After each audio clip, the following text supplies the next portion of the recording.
Hi folks, and welcome to another Random Platypus review. This time we're looking at some of the Wargames Atlantic French resistance fighters.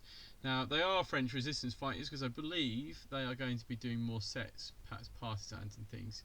But as you can see, doing this by natural daylight today. So let's have a closer look at what's on one of these sprues. So here you are, got a nice selection of parts on show. We'll start off by having a look at the heads when the camera focuses. Yeah, here we are. You've got a nice selection of hats, berets, no hats at all, and then a bowl hat as well.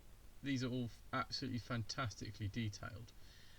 I just, having this many heads on one sprue gives you so much variation on what kind of characters or models you want to build. So it's just, from my point of view, it's brilliant.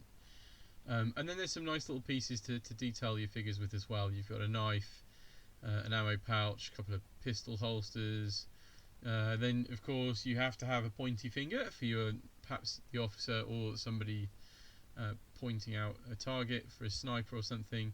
There's a couple of grenade hands here, one with a sort of pineapple grenade and the other one with a stick grenade, and the other one was open hands, so you can put the weapons in them basically. And this little one at the end, the Sten gun, has just got a hand on it, so you can convert one of the supporting arms to go with one of the grenade throwing arms. So they're sort of cradling a Sten gun whilst lobbing a grenade.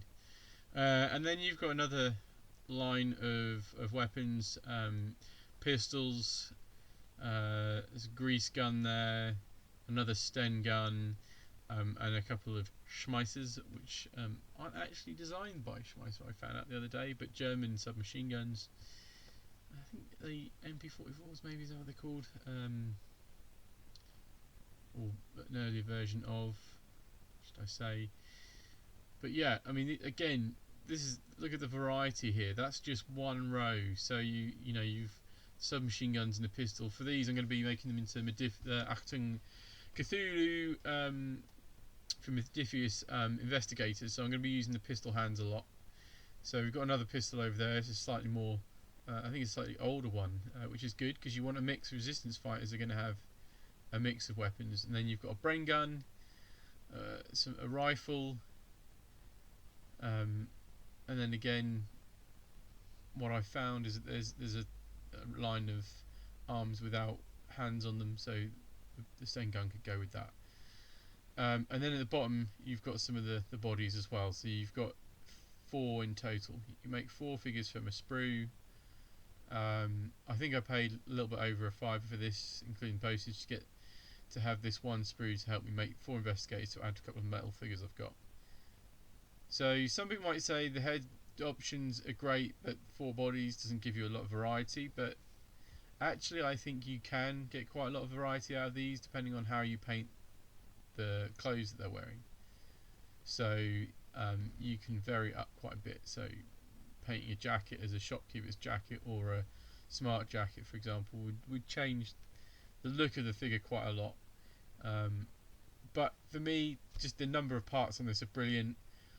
I've seen elsewhere that people have managed to get the arms from sort of like Wargames Atlantic other kits to match up with this nicely, but then also some of the Warlord Games figures as well. I'll just get this to focus, bear with me. We should get there at some point. Here we go. So just showing it another way up, so some of the heads that aren't the same way up as others, you'll see this way up. There's a couple on here, for some reason they're the other way, which not an issue. For building your models, it doesn't really matter which way they're facing. But yeah, just a bit more of a close up on some of the detail. The weapons is, like I say, the detail on this is superb. It's really crisp. I've actually painted some of these already, and I will put some photos at the end because I just love them. The character in the sculpts perhaps isn't captured fully until you get the paint on the miniatures as well. Just I think because of the way the grey works with light, sometimes it just doesn't look as you can't always spot all the detail. But this is just, for me, one of the the happiest purchases I've made recently. There's no letdowns. It all, the detail just sings brilliantly with paint. It really does, and it's super quick and easy to paint. I rate these as better. I'm going to go out there and say this. I think they're probably of what I've handled. These are the best plastic historical figures that I've handled. So had in person.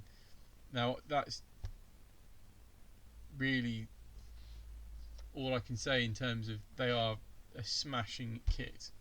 I haven't held every single manufacturer's plastic historical figures, and as time goes on, people improve as well. So I haven't held every single kit, but of the ones I've held, anyway, go check out some more of these online and check out the Wargames Atlantic web shop, which I've put down in the link, and let me know what you think. Catch you guys next time. Bye bye now.